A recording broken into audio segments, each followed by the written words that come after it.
way. Um, is that all that we're missing? Um, I We're think that's, live now, Councillor Dayo.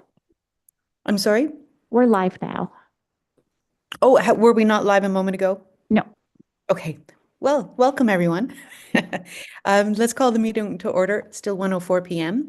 Um, and it looks like that we are missing two members, Ms. Mand and Councillor Shell, and everyone else appears to be here, which is great. We respectfully acknowledge that the County of Haliburton is located on Treaty 20 Mississauga territory and in the traditional territory of the Mississauga and Chippewa nations, collectively known as the Williams Treaties First Nations, which are Curve Lake, Rama, Hiawatha, Alderville, Scugog Island, Beausoleil, and Georgina Island First Nations. We acknowledge a shared presence of Indigenous nations throughout the area and recognize its original Indigenous inhabitants as the stewards of its lands and waters since time immemorial. Has everyone had an opportunity to look at the agenda? Can I have a mover and a seconder to adopt it then, please?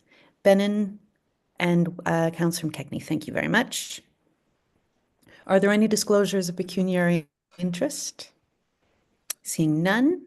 Before you go on, I need to read a resolution for the adoption of the agenda. All right, off you go. Great. Sorry about that. That's okay.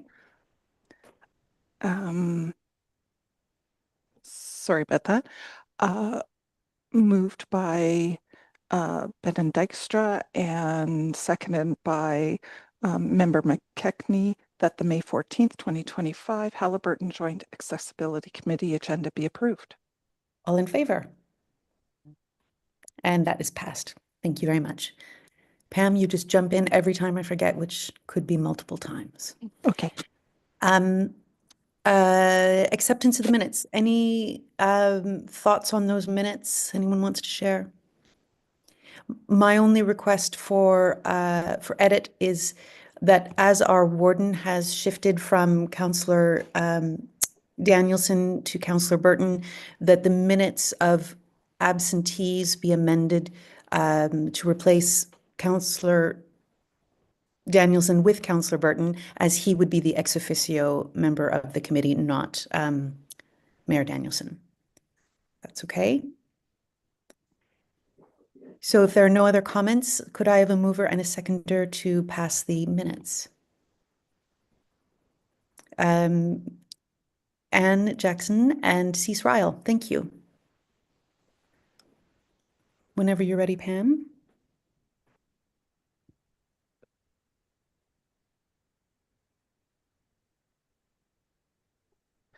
Okay, moved by Ann Jackson and seconded by Member Rael that the minutes of the February 12th, 2025 meeting of the Haliburton County Joint Accessibility Committee be adopted as amended. All in favor? That's carried. Thank you very much. Lovely. So today we've got one deputation. I'm delighted to welcome Perry Kelly from Highlands East, who is going to give us an update on Harley Park. Over to you.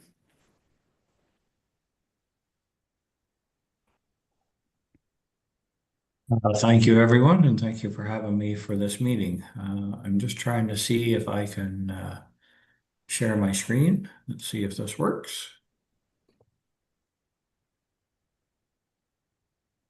And I want, which one? Two.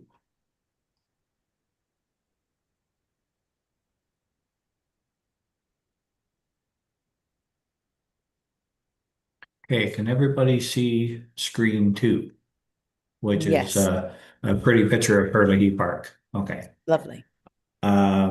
So I wanted to take some pictures a few days ago of the progress that has been made at Hurley Park from last fall to actually Monday, I think it was when I took these pictures.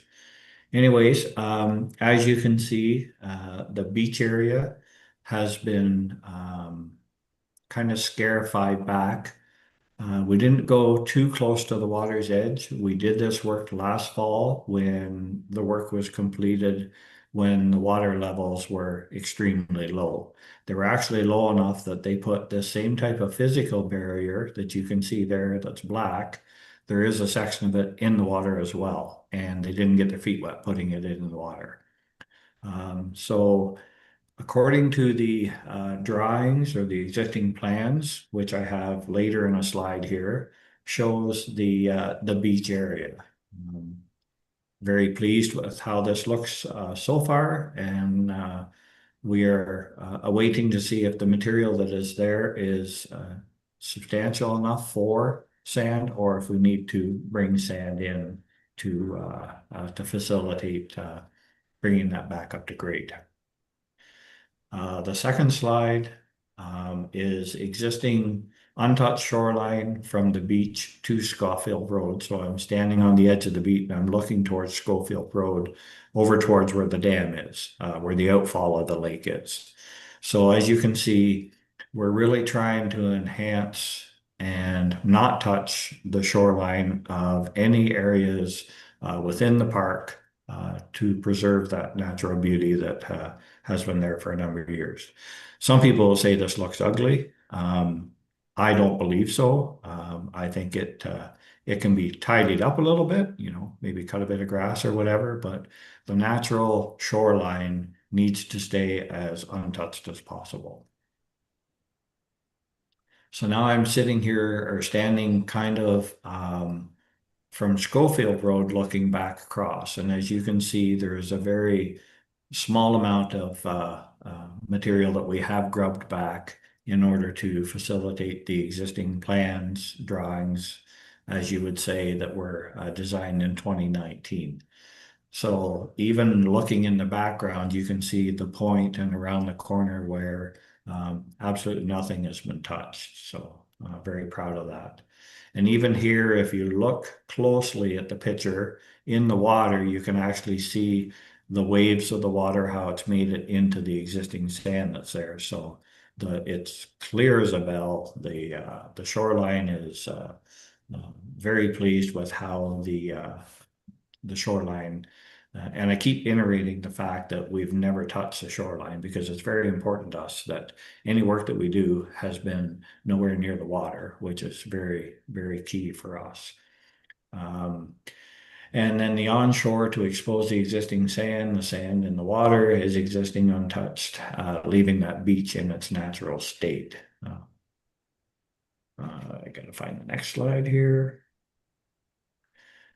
Again, this is standing back where the outfall of the lake goes underneath Schofield Road and then crosses the dam. So as you can see, the elements of the natural landscape is just left as it is, which is very, very nice to see. Now we start looking at from the beach area and how everything is being tied in to the walking trail system and the parking lots and so on and so forth. So the first main walking trail is right straight ahead of us in the area, and you look, I would say it's a minimum of 4 feet wide. They've actually dug down and moved the dirt out of the trail system in order to put material down that we can compact to make sure that we have a good, solid, hard base below the granular M that we're putting down.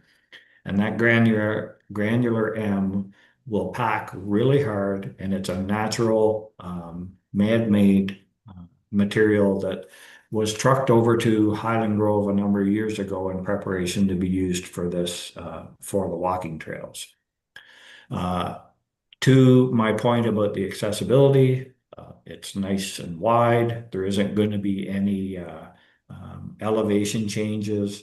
The trail itself, the walking trail, if you happen to stagger off or step off to the side, you're going to step on the grass. There's not going to be any elevation differences between the actual trail itself and the grass or the treat area or anything of that sort. So it's really important to us to make sure that we don't have any sudden drop-offs, any sudden elevation changes. Try to keep it all consistent so that, let's say the kids are riding their bikes, or, we have someone that wants to bring a family member in if they're in an apparatus or a wheelchair of some sort, that they can still be able to, I want to sit here for a few minutes, and they can actually transition off the trail onto the grass without any difficulty whatsoever.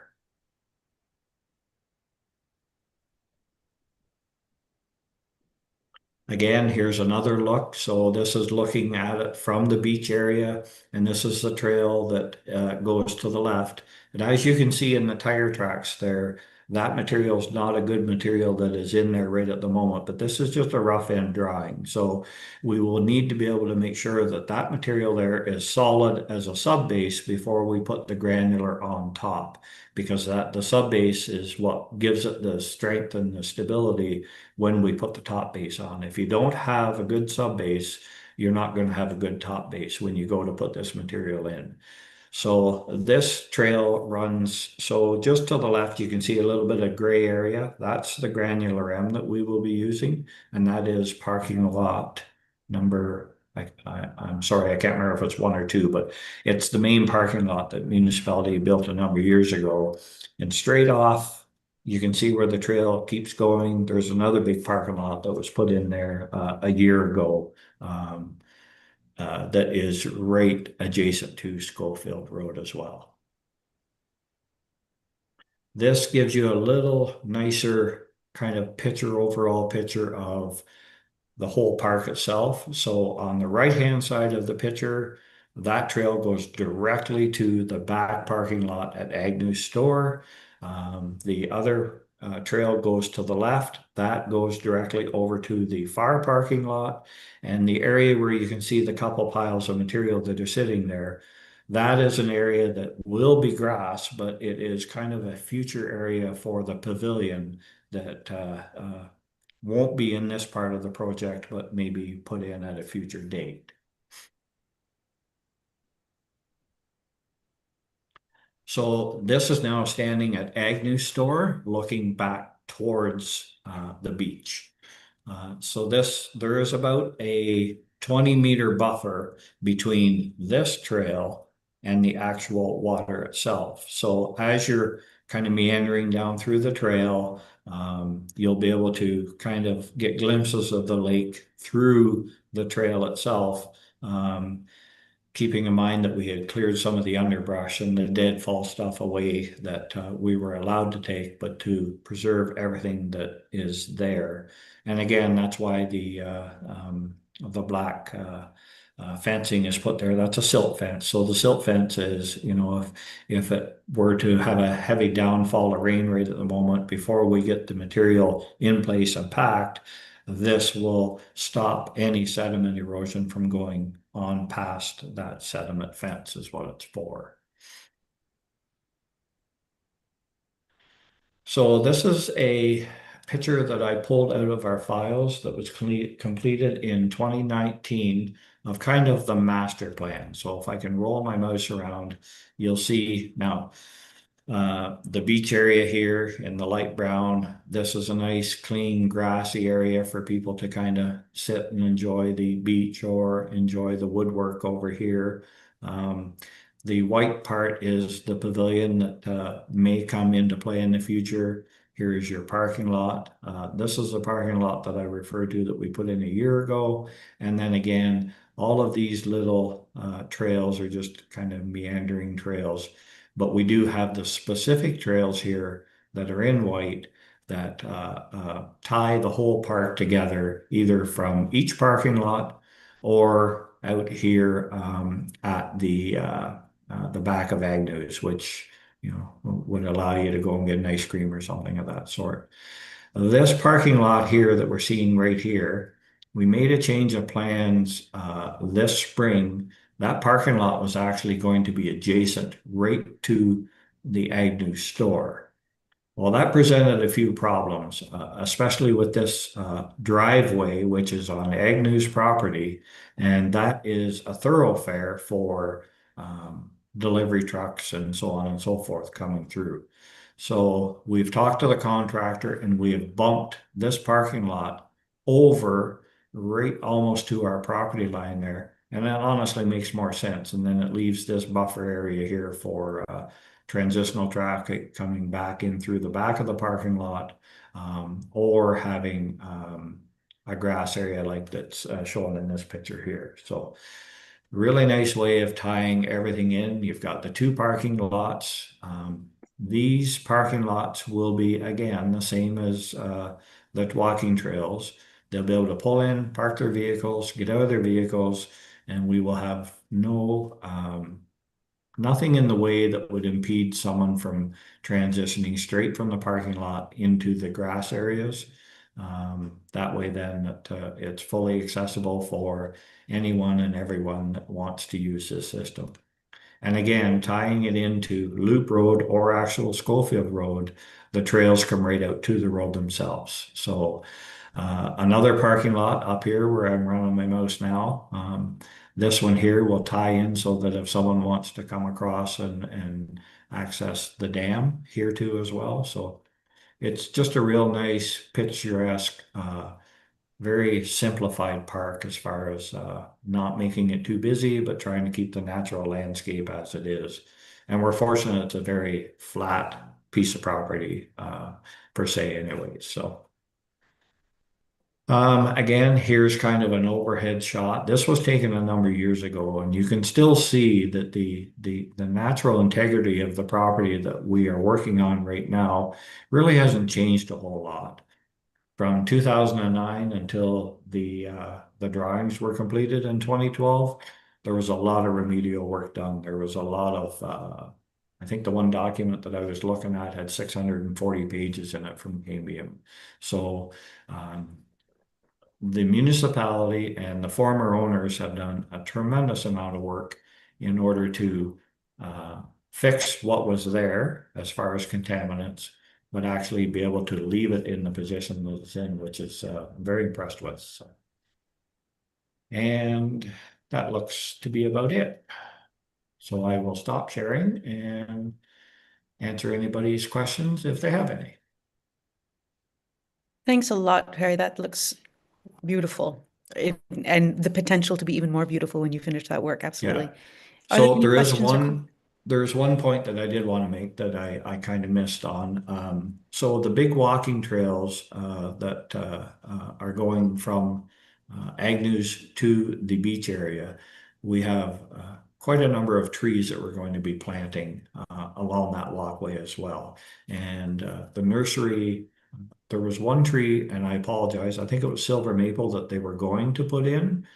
The nursery talked us out of the silver maple into another tree because the silver maple tend to split. So they've talked us into a different type of a maple tree that we're going to use there. Same cost, it's just a matter of using a different type of material there. So, yeah. Perry, did you say when do you think you might have everything complete and ready for? Well, I would really like to see if we could do something right around Canada Day as far as kind of a grand opening. They're making huge headways in there now. They've got the parking lots tidied up. The beach area is pretty much complete, other than whether we decide to put some sand in. The rocks that they're placing along the trail between Agnews to the beach are in place now. They're working on planting the trees, I would believe, in the next few weeks. So I'm going to shoot for, hopefully we can do something in the July area to kind of take this off and run with it. And and then we can further develop from there what we want to. If we're seeming as far as accessibility, if we're having concerns with how the trails are packed, then we may have to try to do something different. We may even have to, and I'm not saying this, but in order to make the trails so that they're easily maintained and easily traveled by everyone. If the product that we're putting down doesn't work, it's not a horrible thing because we can scarify off a couple inches, and then we'll just have to round up some funds to pave it because that's the ultimate, right? So, as far as accessibility, even with just a wheelchair. Now the power wheelchairs are pretty good because they got a decent sized tire on them. It's the ones where you're trying to push somebody in just an actual wheelchair, like my son-in-law's brother fell last year, and he's permanently in a wheelchair now. So, if there's certain ones that if they got the skinny tires on them, there might be trouble with this type of aggregate that they're walking on, but it depends on how hard we can get it packed in. But we also have a plan B. If it doesn't work, then we may have to just try to do a fundraiser or something so that we can raise enough funds to have somebody come in with a little 4 foot wide paver and pave them, and then everything's good. Yeah, I guess same would go for wheeled walking aids, which are fairly light and may struggle to get through aggregate. Yeah, it'll be interesting to see what the ground truthing is Yeah. when folks start to use it. And we've had very good luck with this type of material. Like once we get it watered and graded in place, and that's the nice thing too about the parking lots.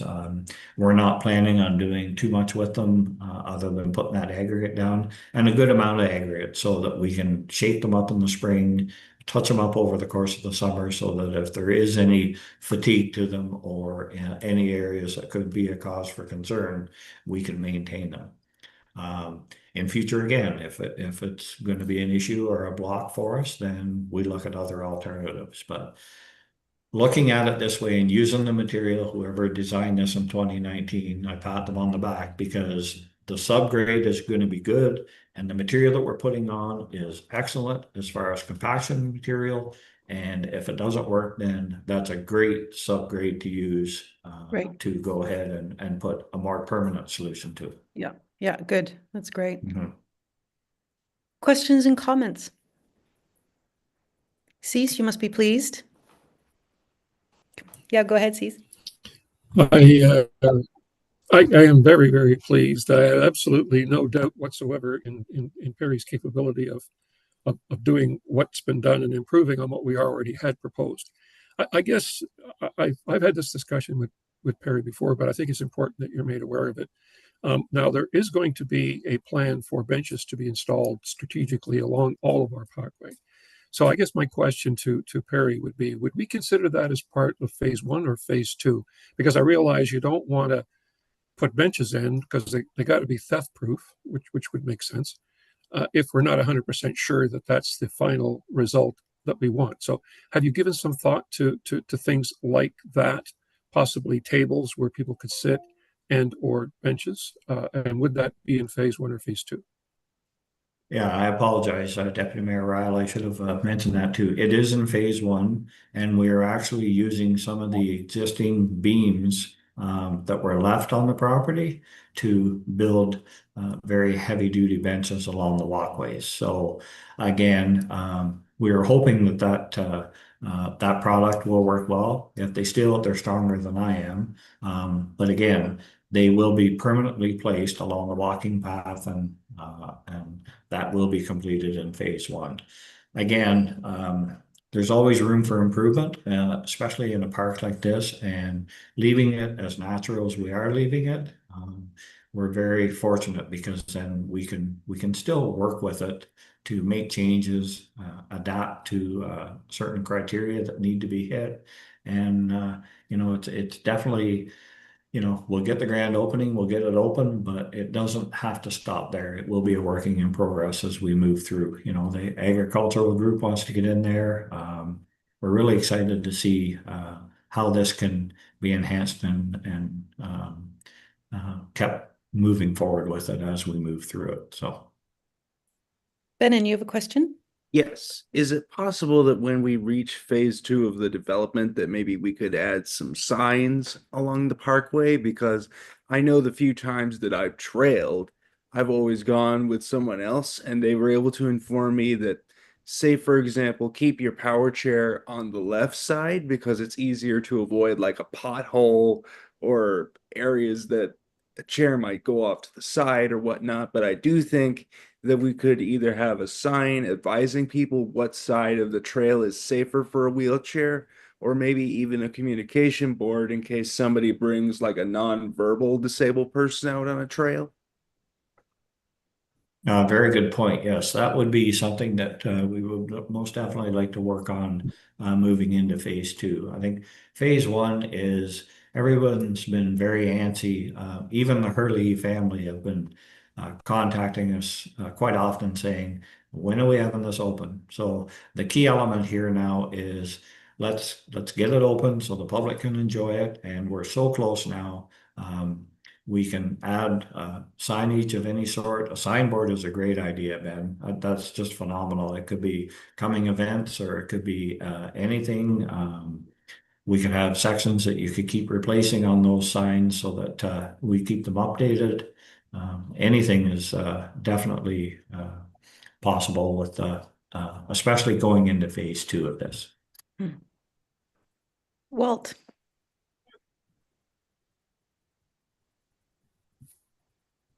I didn't know whether if you brought this up in phase one, but I think in today's time, we're trying to get out of the sun. Is there any plan for some type of a sun shelter, which could be, something that's 10 by 10 or 10 by 12 or whatever, where people could get out of the sun near that area?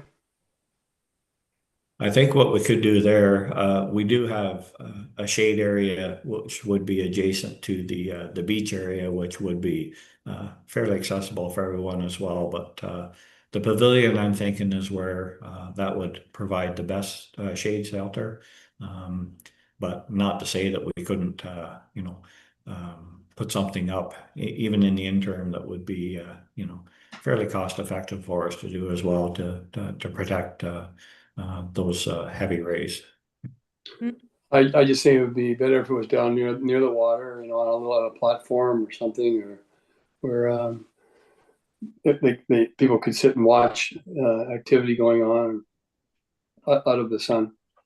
Yeah, I totally agree with you. I do have, I'm not sure where the picture is right now, but one of the drawings that we have has the pavilion just kind of right up in front of the beach area.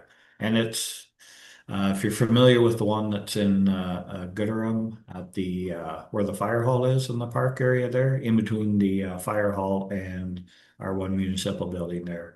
That's about the size, I believe, that would be there. I actually, one of our staff use that in the wintertime. He backs in under it to put his chains on his truck when he's going out on the icy roads. So, Okay, thank you. Thanks, Walt. Any other comments or questions? Cease. Yeah, I think to Perry, we were talking about, and I don't think the way you're talking, we're going to do it in phase one right away.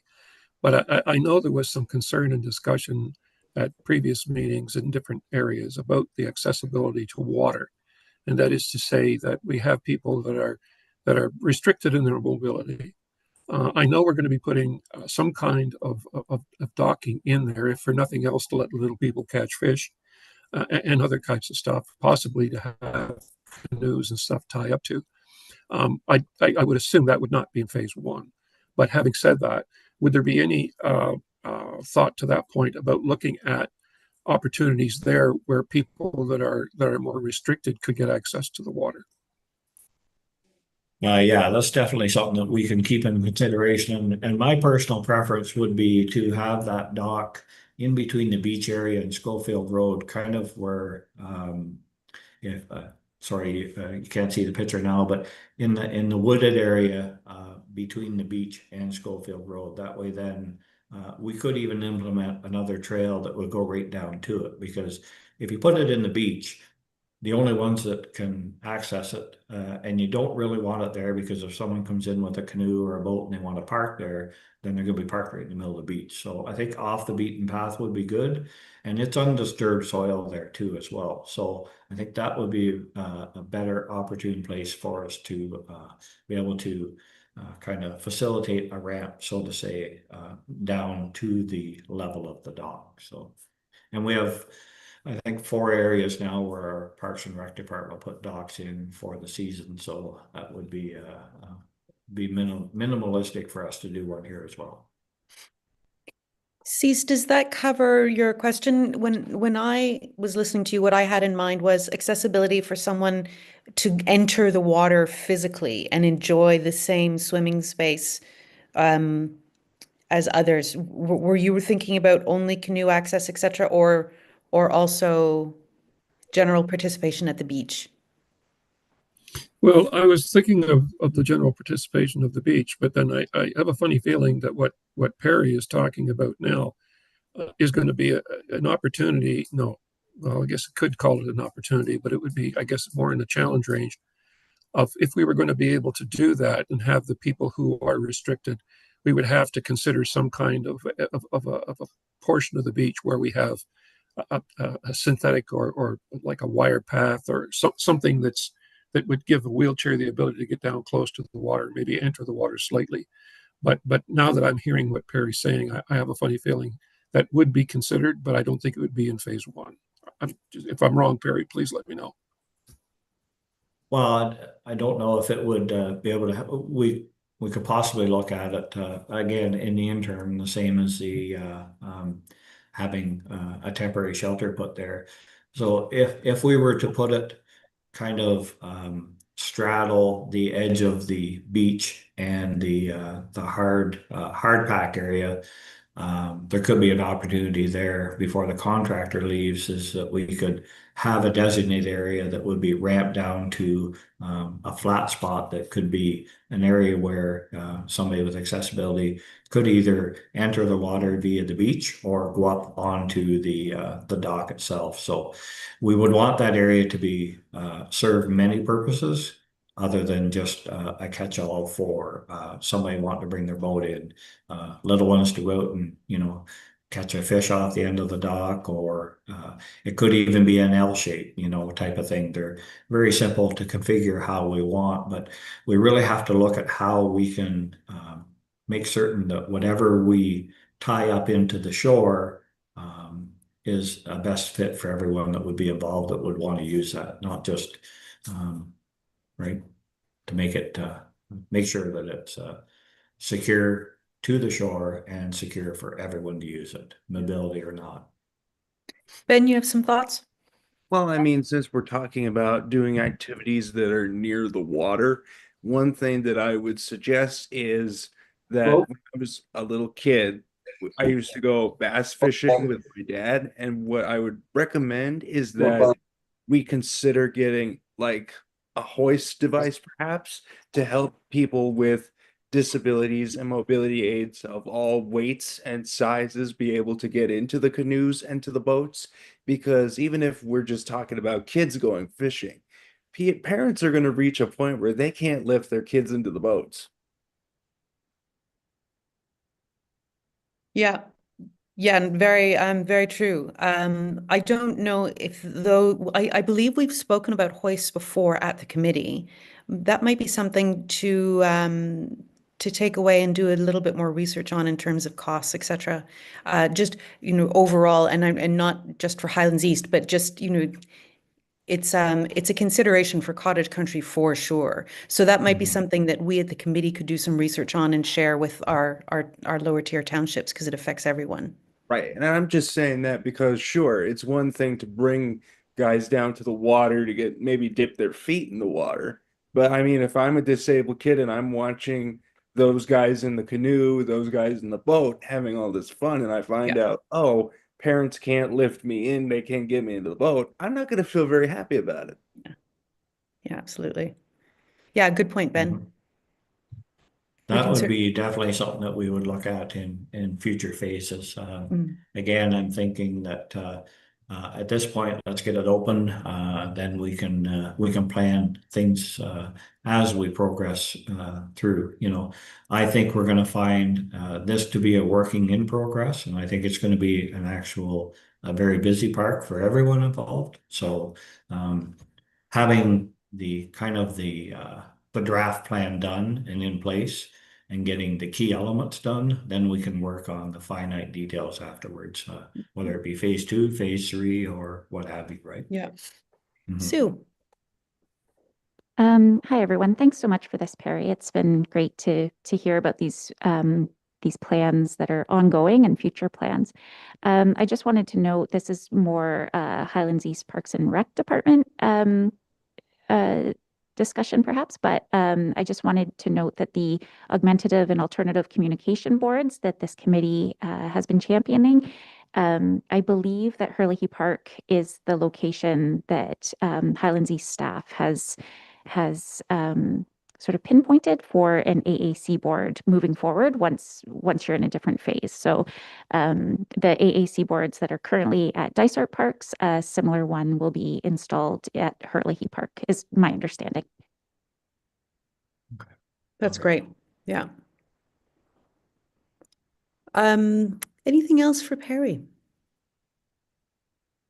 Well, thank you very much, Perry, for coming and sharing the good news. It looks great. I really look forward to coming and visit. And if Highlands East Council has a grand opening, by all means, I know everyone on the committee would love to know about that, and I'm sure many of us would try to make it down for that and enjoy the space. So thanks so much.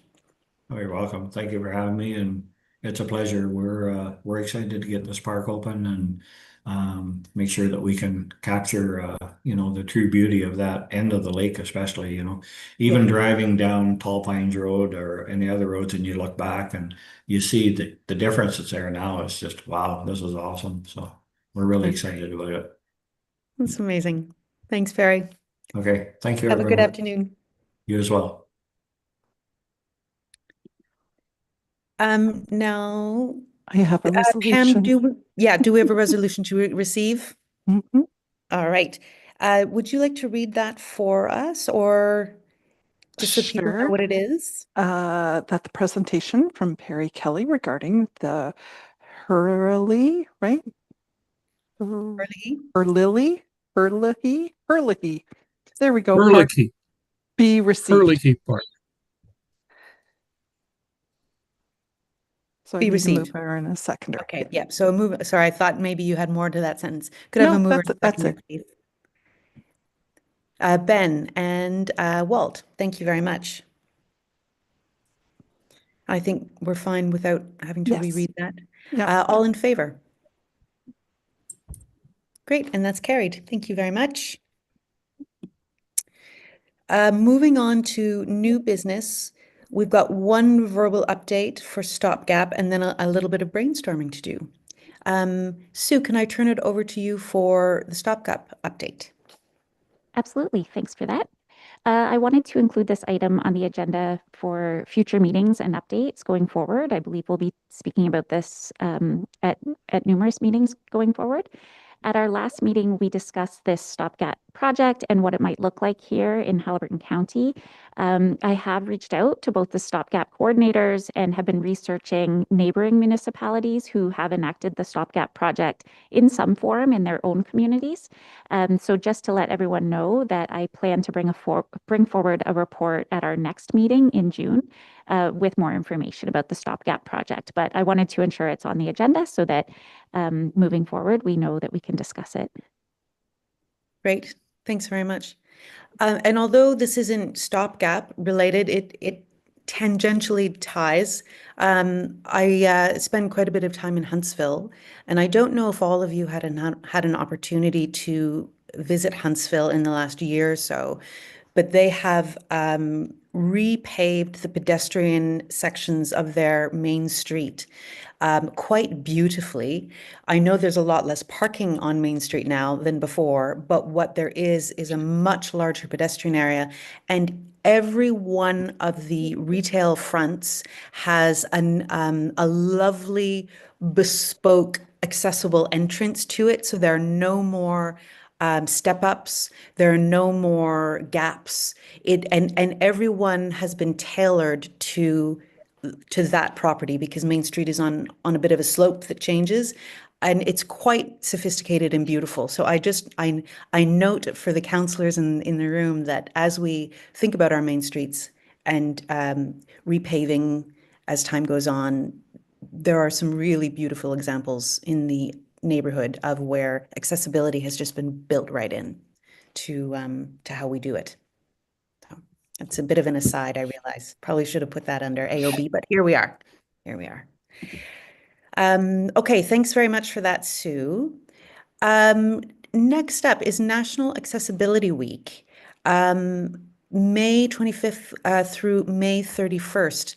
And I've got a couple of ideas on that, but I think here the question for the group is essentially, is this something we want to promote within the county as as a week to note on social media, regular print broadcast media? Any thoughts or ideas there? Anything that's been done in the past that you would like to see us do for this week? But Ben, I see your hand, but before I do, Sue, do you want to jump in case there's something else you want to add about the conversation? Sure. I just wanted to check in with Ben. Was your point of discussion related to the stopgap project and accessibility? Well, I was going to say I wanted to go back just for a second regarding your trip to Huntsville. I was wondering because I haven't gone out there. Perhaps maybe somebody could come in with like a PowerPoint another time with examples of what's happened in Huntsville. Then we can see if we could possibly replicate anything that they've done down there. Hey, great idea. Really great idea. Yeah. And those sorts of paved pedestrian areas are, very much public works and council decisions. But if accessibility committee sees that that's working really well for another township, it would be a wonderful thing to flag up and say these are really good ideas moving forward. So yeah, I think that's a really, really nice plan. And also, Sue, going back to promoting Accessibility Week this week in June, I absolutely think that that is 100% something we should do because recently I've seen local establishments like the River Cone and the Thai restaurant just in town open back up. They've made great changes to the insides of their buildings for accessibility, like removing one set of doors, removing all of the bar stools to make it easier for people within wheelchairs to get in. I think this is important because I don't know how much of this town is really aware of the accessibility problems because the buildings are a lot older. Who knows when they were last updated? And let's just face it, a lot of the issues come from a lack of education. True. Yeah. Sue, do you want to respond? Sure. Thanks so much for that, Benin. So the next two agenda items are around upcoming national and international awareness campaigns in 2025. They happen annually.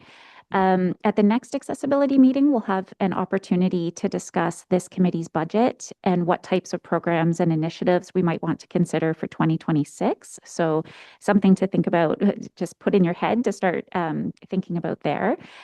For this year, I'm bringing these dates forward to the Accessibility Committee for your thoughts on both of these campaigns and how we might join in recognizing them in 2025 without necessarily allotted budget to do so. So Ben, and to your point, pieces around education and awareness, that's really great. It's something we can certainly do online and bring forward to newspapers as well and radio to bring more attention to some of the barriers we experience in this community.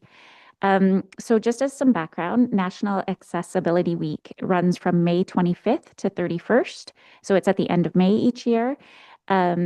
Canada observes National Accessibility Week to honor the valuable contributions of individuals living with disabilities and to highlight efforts aimed at identifying, eliminating, and preventing obstacles to inclusion and accessibility throughout the country.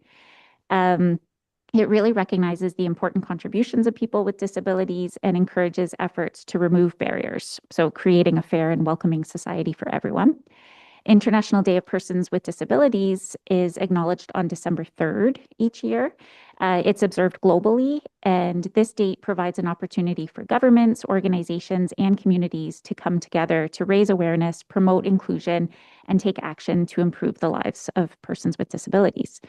I did want to propose a community award program in which we ask the community to nominate individuals, groups, and businesses that have made an impact on the community in their work, removing barriers for individuals with disabilities or increasing public awareness within the community. We could seek nominations throughout the year and then present awards during National Accessibility Week next year in May. So I am looking for your thoughts around that type of program if you think it might be of interest in this community. But just for consideration, in other communities, some municipalities through their accessibility committee acknowledge awareness days and weeks through things like a flag raising, proclamation by council, online awareness campaigns. So that could be, Ben, to your point, we could highlight some of what some businesses are doing in the area in collaboration with our economic development and tourism department here.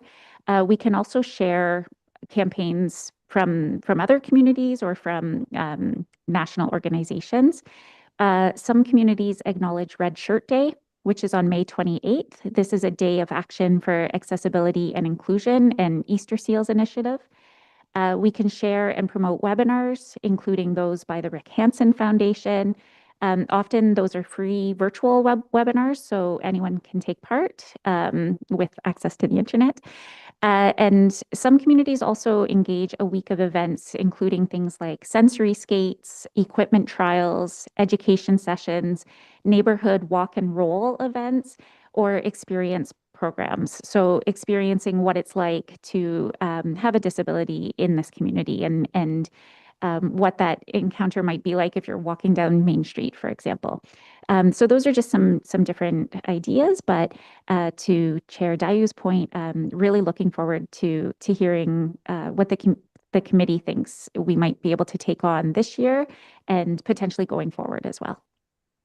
Going back to I forgot what the event was, December the 3rd, you said it was. I think what we should possibly acknowledge is just how much winter weather and how much, like, sure, we can't control what Mother Nature does, but we can control how accessibility during the wintertime, it can be helped so much by community effort, community support, because nobody was prepared for that ice storm that took place in April. That can happen again. We can have winter where if the sidewalks are not paid attention to, basically people in wheelchairs don't have a road to travel on. Yeah, it's good timing, certainly, to acknowledge accessibility and winter on that day, for sure, in a way that in May, it may not hit home quite so. If we don't get snowed in by then already. Yeah, exactly. Yeah, I like that. Really good idea for that day, for sure. Yeah. Cease. Yeah, one of the things that I'm picking up at this meeting, which is unfortunate because you only got 10 days to the 25th of May of 2025. Having said that, so now we've learned something that you can't wait till the last 10 days before you decide what you're going to do. So I'm wondering, there is a way going forward so that we can now get a calendar for the remainder of 2025 and 2026 that identifies the kind of dates that we're talking about here and then have that published so that we can now give that to our respective municipalities and any other organization that would be so interested in it. And then we can promote it, because a lot of what you're telling me right now, and I'm going to plead total absolute ignorance, I wasn't aware of. And most of that's my fault. Having said that, I think we can correct that problem by having some kind of a short list put together so that we as a group, when we meet, can sit down and say, hey, look, this is coming up. What, if anything, do we want to do, and who should we get involved if it requires more than us? Just a thought. Thanks, Cease. Good idea. Sue, can I ask you to respond to that, and then I'll go back to Ben?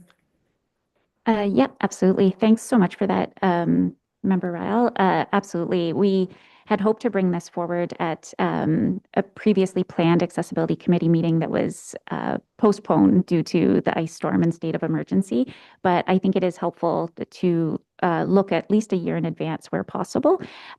These are the two dates that have come up so far in terms of what different accessibility committees really rally around throughout Ontario. But I'm happy to look further into other dates that might be of interest and bring that forward at an upcoming meeting. Absolutely. Ben. Yeah. Well, I know that one thing I use when I'm working on my podcast is I go on statscanada.ca for different months of the year to pick awareness topics of things that I want to talk about with whoever I bring on.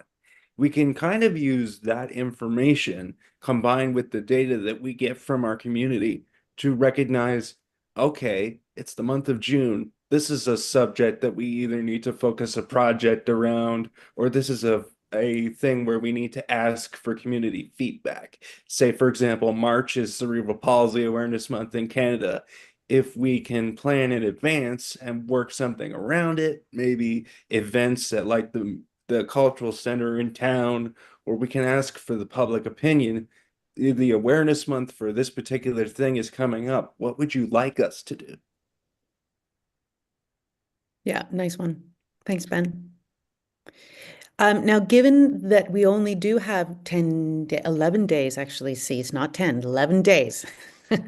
I wonder if there are some light initiatives that we could reasonably achieve, such as social media posts. The idea that struck me when we were discussing Hurley Park would be for the recognition of what exists, we could do perhaps like a social media post per township on, hey, did you know there's this great accessible trail here?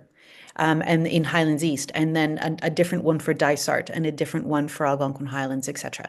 And it's something quick that could be put together with a comms person and a Parks and Rec person or a Public Works person, just to put it out on the county website to say, did you know there are actually some really interesting options out here that you may not be aware of if you're not from that township, but it is just 20 minutes down the road.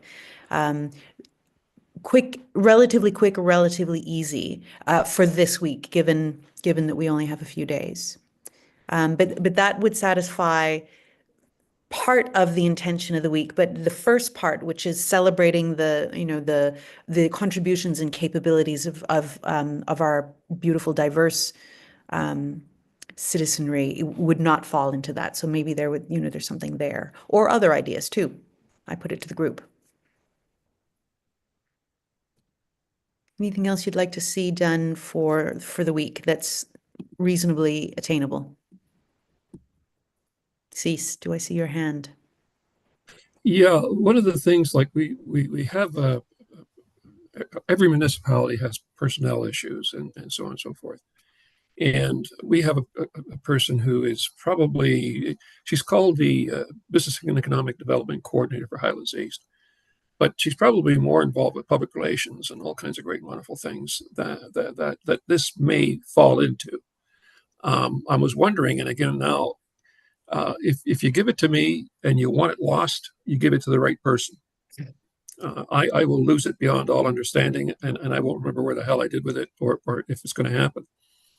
Whereas if we could get hold of someone, and I'm looking to you, Sue, for input here, that could work with one of our people, staff people, to look at what could be done within a short period of time. We have, at the moment, we have 2 people that could fall into that category. We have a full-time person, at least for the summer, and we also have a part-time person. And a lot of the time is spent in the information center in Wilberforce. With that in mind, they also have time available, as long as you're not asking for it between 4 and 6 of any given day.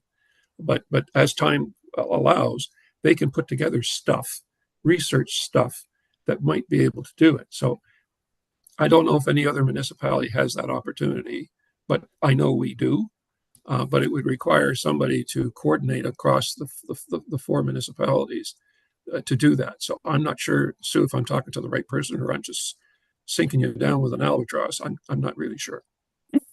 I'm happy to reach out to each of the local municipalities to hear about what initiatives they would like to help promote out to the public, and we can absolutely arrange something. Even despite 11 days, we can make something happen, I'm sure.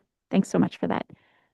Even if it was, one thing per municipality per day. So, Monday, Tuesday, Wednesday, Thursday, and on a similar theme, be it parks or be it trails or be it, something that stitches us all together just for a bit of consistency. That might be nice. Certainly Hurley Park, it struck me as being the perfect example of what we would want to promote as being a real success story, even though it's still in the works, but it's a beautiful, beautiful thing. Ben. I'm sorry, can you explain what the 25th, what that one's is for again?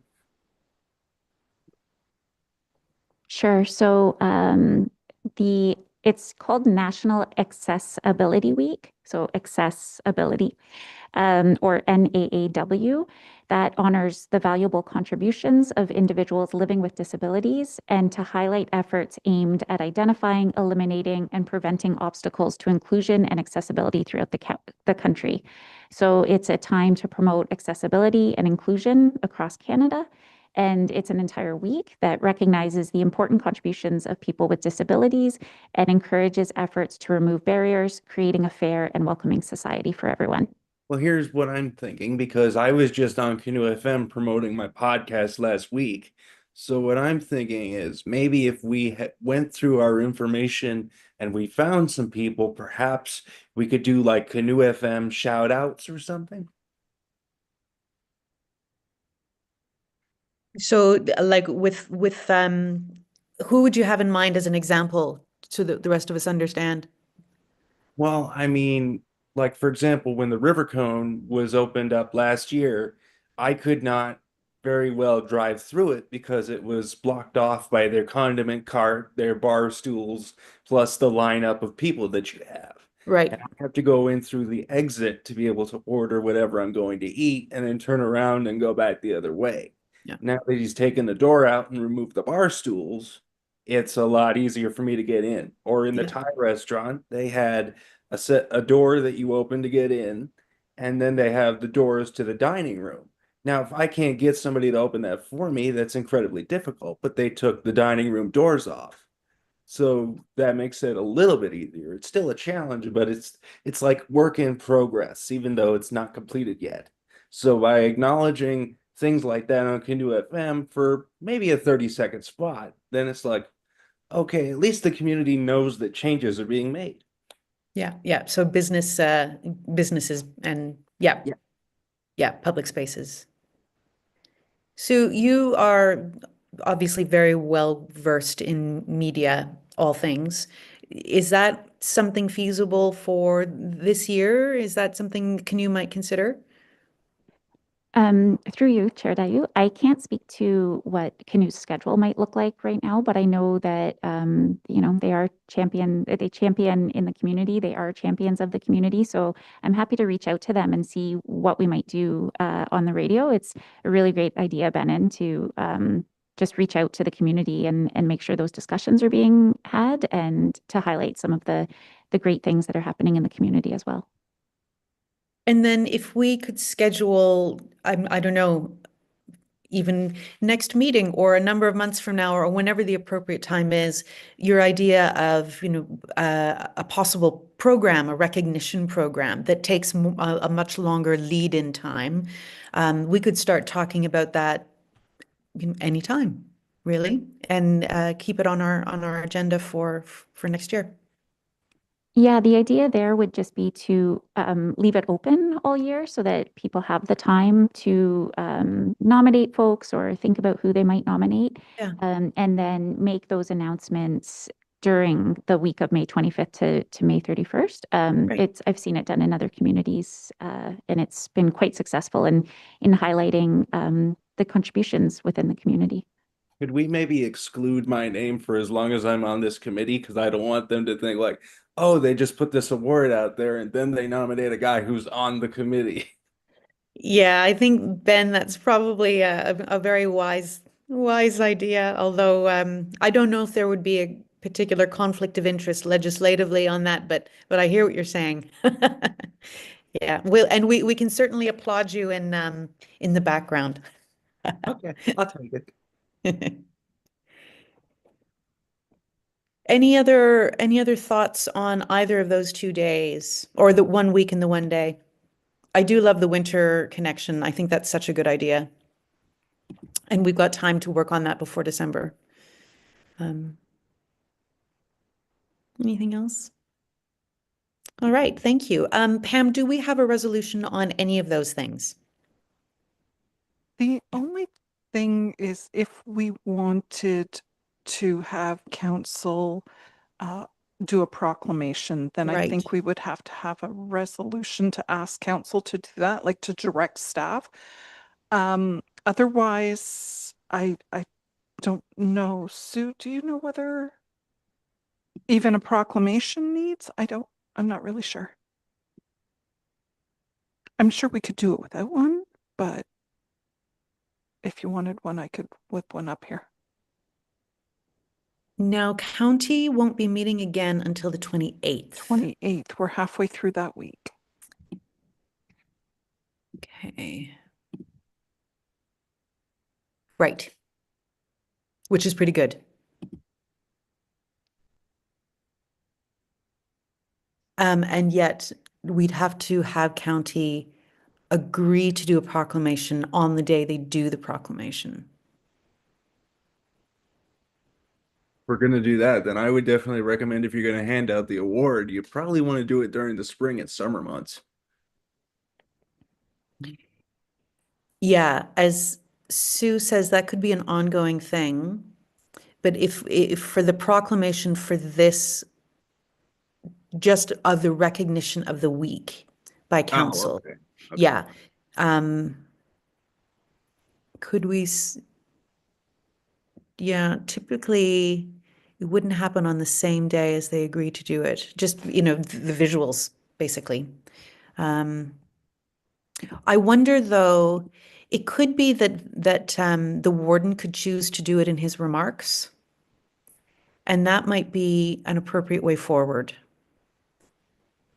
I wonder if we could investigate that.